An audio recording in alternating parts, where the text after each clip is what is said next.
Hey, my friend, I am Willie Diefenbach-Jones, and thank you so much for joining me today. Hey, I'm going to share today 7 tips or 7 mistakes that you might not know you're making when selecting a coach. And you may say, what in the world are you talking about?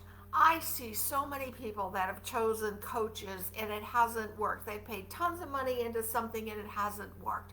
And so I want to share some tips with you. And the first tip is know what you want in a coach. Are you looking for a weight loss coach? Are you looking for a business coach? Are you looking for a coach to help you with relationships? These are different things. And let me tell you, some coaches say one size fits all. If they're good at everything, it really makes me wonder, are they good at anything? And I'm not knocking anybody, but I want you to think about it, because you might have 3 or 4 coaches. I know many people that have multiple coaches because they're for different areas in your life. You know, trying to go big on TV, you're going to choose a different coach. You wouldn't choose the coach from The Biggest Loser. If you're trying to be on The Biggest Loser, you wouldn't pick a coach that works on public speaking. I mean, you got to think about what is it you want to be coached on. Now, be specific.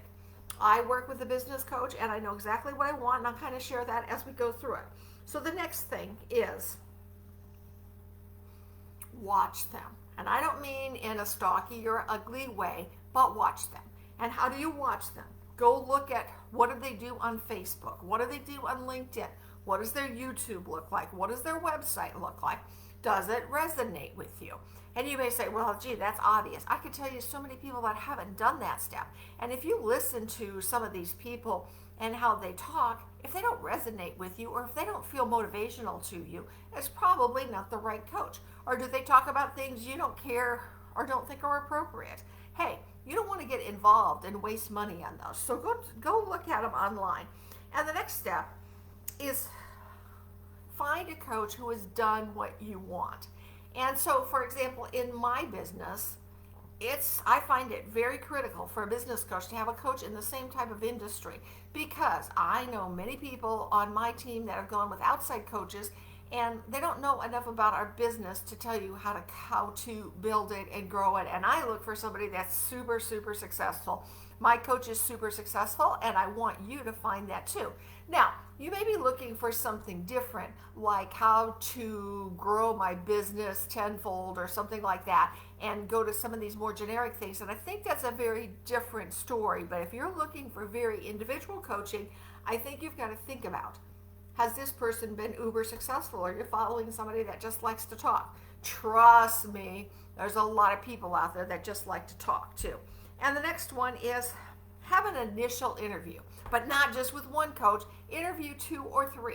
And many coaches give their first hour or 45 minutes or 30 minutes even for free. I encourage you to interview multiple coaches, see what they're about, see what their style is, and go from there. Because just because somebody's the first coach you talk to doesn't mean that they're going to be super good and jive with you. Now, the next question is, don't let price be your driver. Coaches are in all different price ranges, but they also do all different types of things. Like some coaches, you can text them, email them at any point in time, and they're going to respond.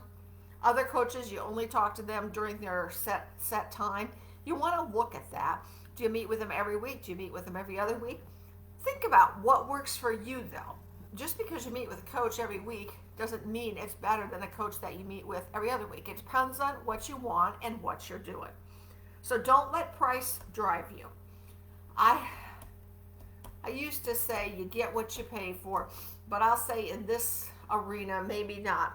One of my friends and I were interviewing coaches for something very specifically we wanted to work on, and we interviewed somebody that was just really getting started in our interest, and she charged as much as a big shot professional that everybody knows. And I thought, you're not getting what you pay for here.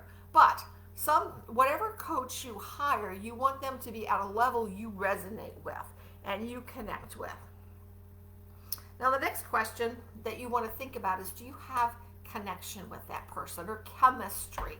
And if you have chemistry, it's going to be powerful. But if it's somebody that when you talk to, you're thinking, oh, I don't want to take this call, or oh my gosh, then you don't have chemistry. So look for that in your interview. And then the most important, maybe not the most important, but a very important question is ask for references. References are critical because you want to know not only people that are still with them, but that people that left the program. I can tell you I've gotten so many references and things that I found out from people that have left programs, and I'm thinking, boy, I'm glad I've done that. But hey, I hope these tips help you in choosing the right coach, and I'd love to hear your comments on that. I have, if you're interested, I have a list of questions of how I like to ask questions when I'm conducting interviews with coaches. And if that would be helpful to you, please private message me. I would love to share. And hey, thank you so much for joining me. Have an amazing day. Bye for now.